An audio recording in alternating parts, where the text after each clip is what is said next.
A gente acabou de falar das doenças autoimunes.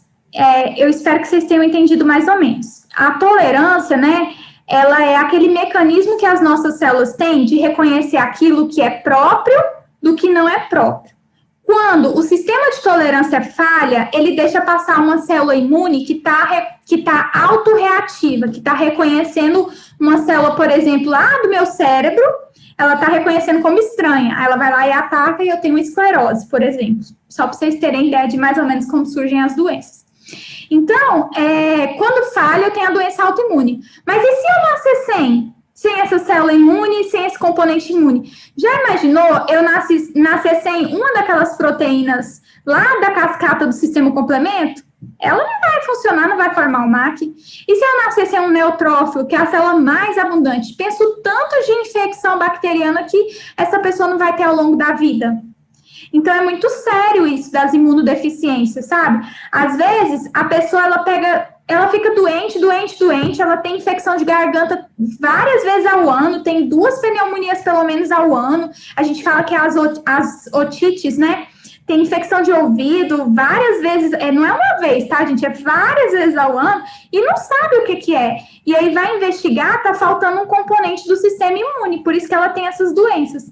Então, quando você nasce sem um componente do sistema imune ou com algum componente, mas ele não está funcionando direito, a gente chama isso de imunodeficiência congênita ou primária, que é quando você nasce. Então, você nasceu com um defeito genético e ou você não tem a célula ou ela não funciona direito. Aí, quando você, por exemplo, adquire essa imunodeficiência, como que eu posso adquirir uma imunodeficiência? Uai, se você for transplantado, você vai ter que diminuir a sua resposta imunológica para o seu corpo não rejeitar o transplante. Se você pegar o vírus HIV, lembra que ele infecta as células do sistema imune e causa uma imunodeficiência adquirida? Então, eu vou ter deficiência da resposta imunológica que foi causada por uma infecção. Até mesmo um câncer, ele causa, porque para você tratar o câncer, você é submetido a uma quimioterapia. E a quimioterapia, ela diminui a resposta das células imunes para poder tentar eliminar aquele tumor. Então, a imunodeficiência adquirida é aquela que a pessoa não nasce com a falha, mas ela adquire devido a alguma condição da vida dela. Uma desnutrição muito grave, muito grave, pode levar a uma imunodeficiência adquirida também, tá? Então, aqui, ó, a gente tem infecções, anormalidades nutricionais, tratamentos agressivos como quimioterapia, tudo isso são exemplos de coisas que a pessoa pode passar e pode levar ela a ter essa imunodeficiência. Algumas são passageiras, né? Você tira ali o fator causal e ela some, e outras não, são para a vida toda. Por exemplo, é diferente, tá, gente? Quem tem o vírus HIV e quem vai ter imunodeficiência. Geralmente, o paciente que é HIV positivo e está sob tratamento, tomando todos aqueles comprimidos, aqueles medicamentos, ele tem um equilíbrio do sistema imunológico dele, tá? Ele não é que ele vai ficar gripando fácil, não. Às vezes, ele tá até com a imunidade melhor que a gente, porque ele tá tomando remédio para compensar isso, para diminuir a carga viral e para poder as células dele funcionarem efetivamente. Agora, se for uma pessoa que está com o vírus HIV e ela não sabe disso, aquele vírus está ali agindo no organismo dela, está destruindo as células imunes. E isso, ao longo do tempo, vai destruindo as células imunes. Depois de 10 anos após a infecção, ele tem a síndrome da imunodeficiência adquirida, que é quando ele praticamente não tem resposta imunológica nenhuma. Então, vocês têm que ter muito essa diferença como profissionais da saúde, que o paciente que é HIV, né, soro positivo, HIV positivo, não necessariamente vai ter uma resposta imunológica falha, porque se ele estiver sob tratamento, tomando a medicação em dia, a condição imunológica dele é tão boa quanto a nossa, de quem não tem o vírus, tá? Inclusive, a medicação, ela deixa o vírus com a carga viral tão baixa, mas tão baixa, que se ele for fazer o exame exame de detecção do vírus, o exame dá negativo, a gente fala que é não detectável. E se vocês tiverem trabalhado com alguma coisa assim, ou conhecerem alguém que é soro positivo, vocês vão entender o que eu tô falando. Então, o exame, ele dá como não detectável, porque ela tá tomando a medicação certinha. Então, é muito importante que tenha esse acompanhamento, tá? E aí, a imunodeficiência adquirida pelo HIV é somente nessas condições de que a pessoa não está sendo tratada. E aí, ela tem essa depressão das células imunes. É bem interessante o HIV, né? Se a gente tivesse a oportunidade de ter uma aula só sobre isso. E aí, pessoal, tem uma coisa que o nosso organismo faz também, que é a vigilância imunológica, que essas células do sistema imune, os linfócitos, eles ficam vigiando ali para saber se tem alguma coisa estranha, se tem alguma célula ali que pode virar um tumor. Geralmente, quem faz isso são os macrófagos, né, as NKs, as apresentadoras de antígeno e os linfócitos CD8, são essas células que ficam assim, observando, fazendo essa vigilância imunológica. Mas qual que é o problema disso? O problema é que essa vigilância também funciona para os transplantes. Então, é igual esse meme aí, ó, o órgão transplantado chegou no organismo, aí o sistema imune fica assim, não sei se você é meu, não sei se eu te quero aqui, não. Aí, o que acontece? A gente tem que ter o fator da compatibilidade para não ter rejeição desse órgão, e esse indivíduo transplantado, ele tem que tomar algumas medicações imunossupressoras para ele não ter uma resposta contra aquele tumor e não rejeitar aquele órgão, tá? Então, acontece dessas coisas também. Às vezes, não é tão bom ter uma resposta tão eficiente nesses casos. Vamos só testar um pouquinho o conhecimento aqui. Eu coloquei assim, qual a célula efetora que apresenta maior eficiência para destruir uma célula tumoral? Vamos pensar numa célula efetora da imunidade adaptativa, né? Então, quem que vai responder melhor contra uma célula tumoral? A gente viu que o CD4, ele é uma célula auxiliar. Então, ele não responde contra... ele não responde efetivamente, ativamente ali naquela célula tumoral. Tem aqui o CD8. O CD8, ele é uma célula, sim, que responde, né, a células tumorais. Então, a gente tem o CD8 e a NK aqui, mas como eu falei para vocês, vamos pensar com a maior eficiência. Quem tem a maior eficiência é aquela célula que é específica. O CD8, ele faz parte da imunidade adaptativa, então ele é bem mais específico do que a NK, que apesar de responder a tumores, ela faz parte da imunidade inata, tá? Então, essa aqui seria CD8, que é uma célula citotóxica, e aí responde contra tumores. Inclusive, a imunoterapia é justamente fazer isso, direcionar essas células contra aquele tumor. Hoje, a gente consegue extrair essa célula do paciente, tratar ela em laboratório, fazer com que ela reconheça o tumor do paciente e coloque ela de volta lá dentro do paciente. Aí, ela consegue achar a célula tumoral e eliminar. A gente tem uma terapia revolucionária, que é a terapia por células T-Carter, que é exatamente isso, você ensinar a célula do paciente a achar o tumor. Você tira ela, né, trata ela em laboratório, muda o receptor que reconhece o tumor e coloca de volta no paciente.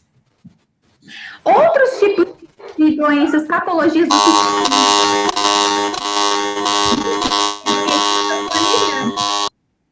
Aí, consegui mutar aqui.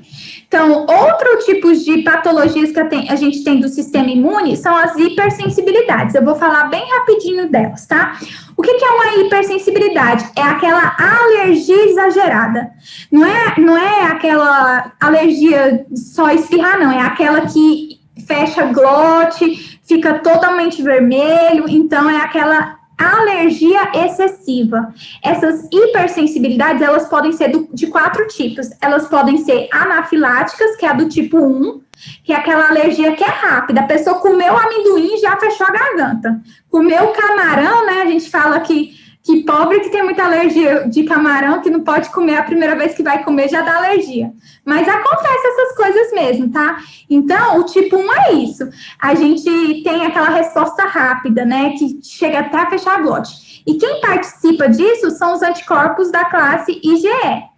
Aí, a gente tem a do tipo 2. A do tipo 2, ela também é rápida, ela acontece em minutos ou horas, mas os anticorpos que participam delas são o IgG e o IgM.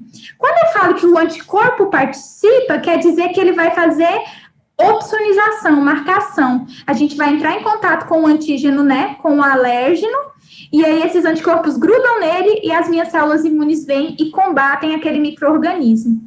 Aí, a do tipo 3, ela também é por IgG e IgM. Mas qual que é a diferença da 2 para 3? É porque a 2, a gente vai ter aqui, ó, a gente vai ter anticorpo e complemento, mas na 3 a gente tem neutrófilos também participando, tá? E aí a gente tem também a fagocitose de o que a gente chama de imunocomplexo, que é quando o anticorpo está ligado com o antígeno. E a do tipo 4 é a tardia, é uma das mais perigosas, porque a pessoa entra em contato com o alérgeno, aí no primeiro dia dá aquele inchaço, aquele edema, aí passa uns 2, 3 dias, aí a pessoa tem todos aqueles sintomas de necrose, né, de também inchar, encapsular a ferida, então ela acaba também sendo muito grave, tá? Um exemplo da tipo 4 é na tuberculose. Eu não sei se vocês já viram uma radiografia ou já ouviram falar da lesão da tuberculose, mas ela faz como se fosse uma cápsula dentro do pulmão. Porque o que acontece? Quando o sistema imune ele não consegue eliminar o patógeno, ele tenta isolar. Aí ele faz uma cápsula que a gente chama de granuloma. Vocês já devem ter ouvido falar desse nome, granuloma. Dá muito também na pele, né, quando a gente tem infecção. Então, quando o sistema imune não consegue eliminar, ele tenta isolar, e aí forma esse granuloma. Na hipersensibilidade do tipo 4, na tuberculose, a gente tem isso, a formação daquelas cápsulas, aí lá dentro da cápsula tá cheio de célula morta, de linfócitos, macrófagos, né, tem os macrófagos todos diferenciados. Isso aí, tudo é resposta contra aquele micro-organismo. Ou alérgeno, né, nesse caso. E aí, gente, depois de ver essas doenças, a gente viu as doenças autoimunes, como que elas surgem, as imunodeficiências, as hipersensibilidades. Nós chegamos, então, não é nem tratamento, né, a profilaxia e o tratamento. A profilaxia, o que a gente pode fazer para ensinar o nosso sistema imunológico para ele não ser fisgado aí por essas infecções. Então, a gente tem a vacinação. A vacina nos protege. Então, eu falo que é uma das invenções mais revolucionárias que a gente tem. Hoje, a gente sabe disso porque a gente está aí vivendo num mundo sem uma vacina e olha o caos que tá, né? Então, a vacina, ela é revolucionária, ela é uma medida profilática muito eficaz. A gente tem aí doenças que já sumiram, né, devido à vacinação. E aí, também, a gente tem a questão da imunoterapia, que já que a gente sabe a função de cada componente imune, então vamos usar ele para tratar o paciente, né? Vamos pegar uma célula e ensinar ela a eliminar um tumor, ou igual um paciente transplantado. Se eu sei que a resposta está muito alta, vamos diminuir essa resposta. A quimioterapia, né, que também é isso, que também você pode usar, suprimir a atividade do sistema imunológico. O soro, que a gente deu o exemplo lá no início da aula, né, você ter o anticorpo produzido em laboratório e você já inserir ele no paciente que precisa, que foi picado por uma cobra, né, ou uma antitetânica também, que é o soro que a pessoa toma. Então, hoje a gente tem esse conhecimento todo devido à atividade do sistema imunológico. E aí, em relação às vacinas, a gente pode usar ela de duas formas. A gente pode usar elas antes da exposição ao patógeno, que é a vacina profilática, e a gente pode usar ela também como tratamento. Ah, mas como que eu uso uma vacina como tratamento? É assim, às vezes, quando a pessoa pega a doença, ela tem uma resposta imunológica, mas essa resposta não é tão eficiente. Vou dar um exemplo claro. A HPV. A gente sabe hoje que tem a vacina para o vírus HPV, que é um vírus que está relacionado com o câncer de colo de útero, né? 99% dos cânceres de colo de útero são ocasionados por HPV. Toda verruga é HPV, mas não é toda verruga que vira câncer. Mas, enfim, o HPV, se a pessoa... Quase todo mundo já entrou em contato com HPV. Só que a resposta que a gente produz, às vezes, não é tão inteligente, não gera aquela memória imunológica que a gente precisa. E aí a gente corre o risco de pegar novamente por um outro genótipo do vírus.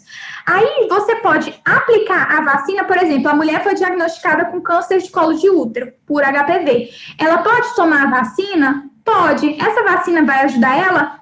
Vai ajudar ela sim, porque a resposta imunológica gerada pela vacina é mais forte do que a resposta do corpo dela contra aquele HPV. Então, isso é um exemplo de usar a vacina como tratamento, tá? Então, você gera uma resposta mais rápida, né, mais eficaz contra aquilo. Geralmente, a do HPV é usada no caso das lesões, tá? No caso do câncer, a gente já faz o tratamento cirúrgico mesmo, conização, essas coisas. Mas é um exemplo de como usar a vacina para tratamento. E a imunoterapia, um exemplo clássico é para o câncer. Você pegar a célula, que eu falei da célula T-Cater, né? Você edita o receptor dela e ensina ela a reconhecer aquele tumor.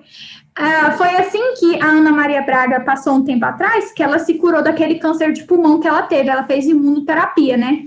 E hoje a gente já tem aí a possibilidade da cura do câncer através da imunoterapia. Você ensinar o seu organismo a combater, a eliminar aquela infecção. Porque, vocês podem tomar o remédio que for, mas o corpo da gente, ele é o mais inteligente. Então, quando ele está funcionando 100%, é muito melhor do que você tomar remédio, qualquer coisa. Mas se ele não funciona, aí sim, né, a gente tem que fazer os tratamentos e tudo mais. Mas quando a gente está 100% saudável, a gente não precisa de nada. O nosso organismo é muito imunocompetente, sabe? E aí, olha, eu vou fazer outra atividadezinha aqui com vocês, rapidinho, responder essa questãozinha e passo as informações finais e a gente finaliza a aula. Então, aqui, 2 crianças foram levadas a um posto de saúde. Uma delas para se prevenir contra a febre amarela. Então, uma delas ia tomar vacina. A outra para atendimento, porque ela foi picada por uma serpente peçonhenta. Indique o que deve ser aplicado em cada criança. Vamos pensar aqui. A criança 1, ela precisa tomar a vacina. O que tem na vacina? Tem o antígeno, né, contra o vírus lá. Então, se ela tomar a vacina, ela vai estar entrando em contato com o antígeno. Posteriormente, o seu organismo vai criar a imunidade contra aquele antígeno da vacina, vai produzir o anticorpo, né? Sensibiliza o linfócito B secreta anticorpo e o anticorpo aí protege essa criança se ela realmente, de fato, entrar em contato com esse patógeno que causa a febre amarela. Mas e a outra criança? A outra criança acabou de ser picada por uma cobra. Você acha que vai dar tempo da célula dela pegar esse antígeno do veneno da cobra, produzir anticorpo para sarar essa criança? Até lá, o que vai acontecer com essa criança? Ou ela morre, ou necrosa o local onde foi a picada da cobra. Então, não dá tempo. Então, vamos pensar aqui qual que vai ser a alternativa que vai caber para a gente. A primeira fala assim, que a primeira criança tem que tomar soro, porque contém antígenos. O soro não contém antígeno, o soro contém anticorpos. Então, essa daqui já está errada, porque a gente sabe que a primeira criança tem que tomar vacina, e o que está na vacina são os antígenos. As 2 deverão ser vacinadas porque contém antígenos. Não, a segunda criança, ela não dá tempo dela produzir a resposta imunológica, então ela precisa do anticorpo, ela tem que pegar algo que tem um anticorpo pronto. Ó, a letra C, a primeira criança toma vacina porque contém antígenos, certo? E a segunda criança, soro, porque contém anticorpos. Então, a resposta correta aqui nesse caso é a letra C. Porque realmente a primeira tem que tomar vacina para aí o corpo dela induzir a resposta imune, criar a imunização, e a segunda só o soro, porque não dá tempo dela produzir resposta, então ela precisa receber esse anticorpo pronto. E aí, vou dar mais uma dica para vocês. A primeira dica que eu dei foi do Imuno Rush, para vocês baixarem no celular e jogar. A segunda dica que eu dei para vocês foi para assistir a série de desenho sobre o sistema imunológico. E agora a terceira dica é para vocês baixarem essa história em quadrinhos. Baixem hoje mesmo, que ela é muito, muito bonitinha, muito legal.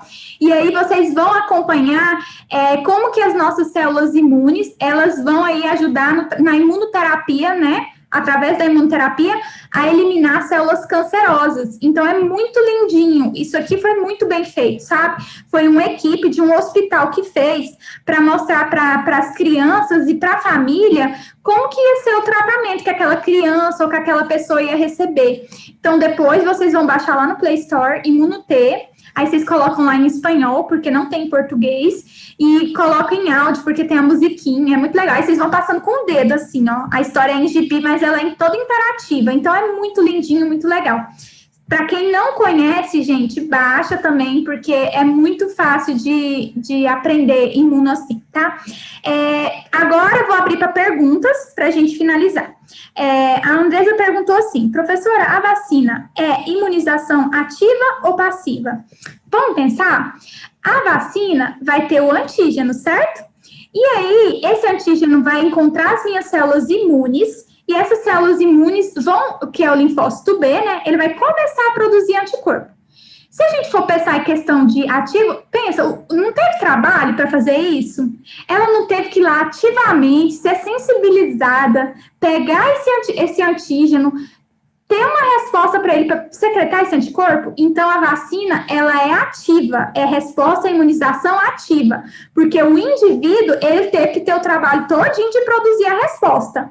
Passivo, quando você fala que é passivo, é uma coisa que você recebe sem você interpor, sem ter força maior para impedir aquilo.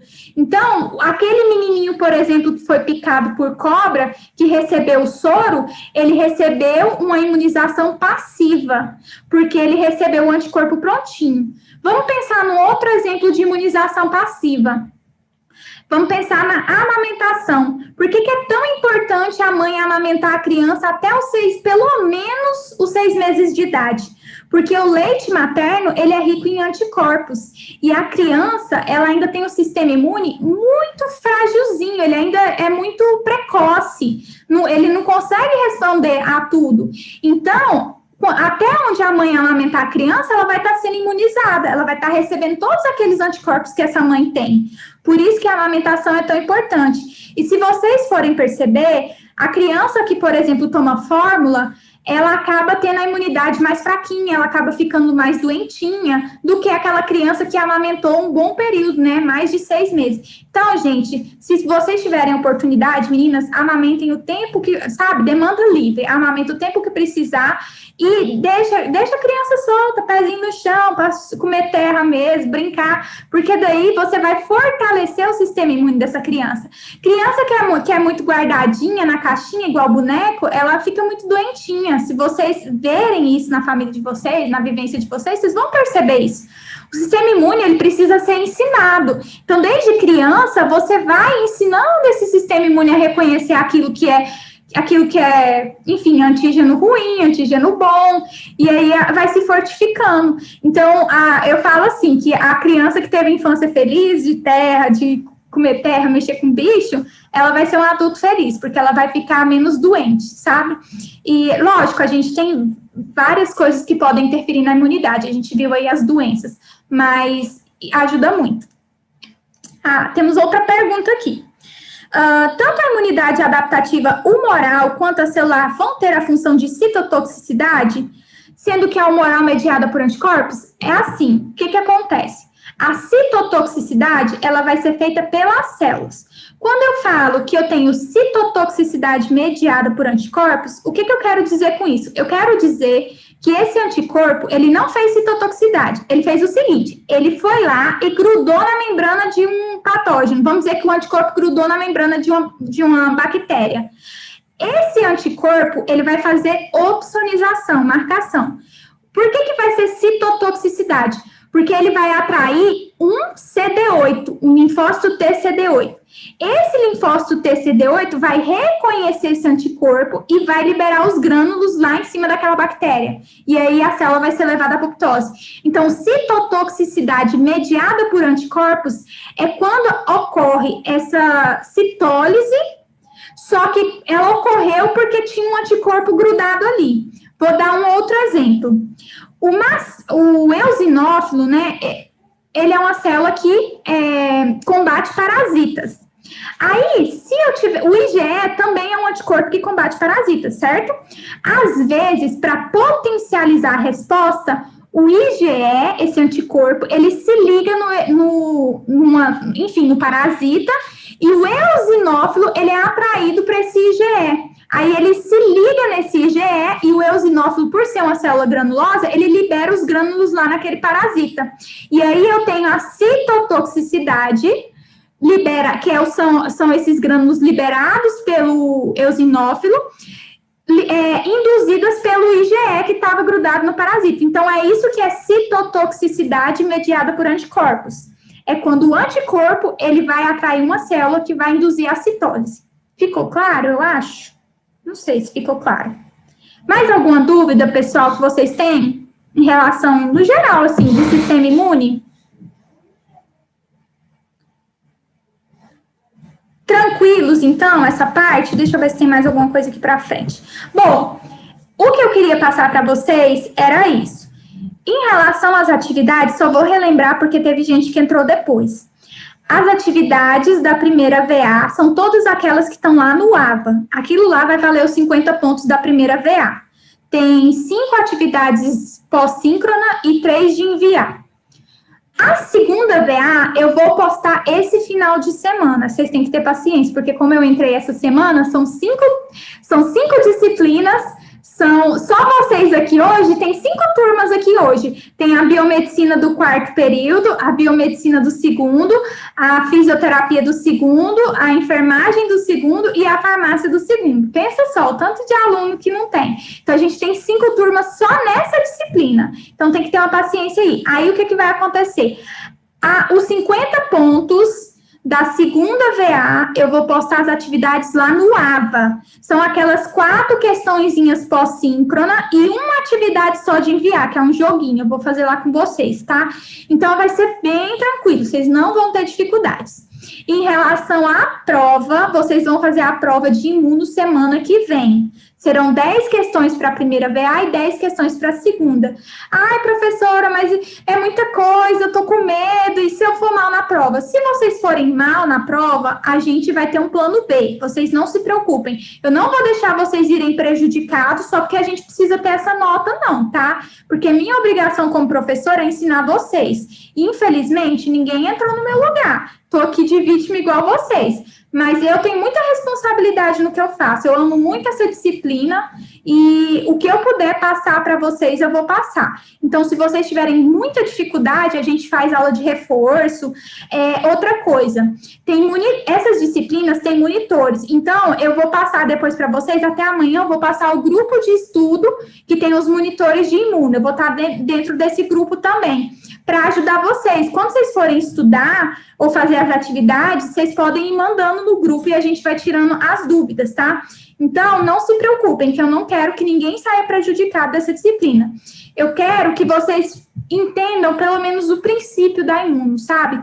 Porque é tão importante, tudo que a gente vai fazer na área da saúde, que envolve o processo de saúde e doença, envolve a resposta imunológica. Não tem como não pensar em imunologia, né? Quando a gente pensa no processo de saúde e doença. E aí, conforme eu for indo nos conteúdos da terceira VA, a gente vai voltando aí esses conhecimentos básicos e vai tentando colocar a cada aula um pouquinho desse conhecimento básico. Pessoal, espero que vocês tenham gostado da aula. Eu sei que foi cansativo, mas eu agradeço aí, porque todo mundo foi firme e forte, ficou aí comigo até o final. Eu sei que eu falo muito rápido, os meus alunos antigos que estão aqui na aula sabem disso, mas é porque tinha muita coisa, né? Muita coisa mesmo. E aí, quem não fez a atividade do Socrative, vai lá fazer, que ela vale participação da aula, e se precisar valer ponto, depois a gente vê, mas ela vale participação por enquanto, tá? Eu quero só mostrar para vocês a nossa nuvem de palavras, antes de vocês irem embora, de eu me despedir. Deixa eu achar ela aqui. Cadê? Isso. Vou mostrar para vocês a nossa nuvem de palavras que vocês fizeram, aquela atividade primeira da aula. Olha só que legal que ficou a nossa nuvem de palavras. Eu pedi para vocês colocarem 3 palavras que lembrava, né, imunologia. A maioria colocou fagocitose, então quanto maior a palavra, mais ela se repetiu. anticorpos, antígenos, imunidade inata. Olha quanta coisa a gente aprendeu nessa aula. Então, isso é muito legal. Depois eu vou colocar esse mapinha aqui, ó, lá no AVA de vocês, para vocês verem certinho. Bom, no mais, gente, era isso mesmo. Espero que vocês tenham gostado, entendido minha fala. Assistam os vídeos lá do canal. Eu fiz um monte de vídeo para facilitar a vida de todo mundo.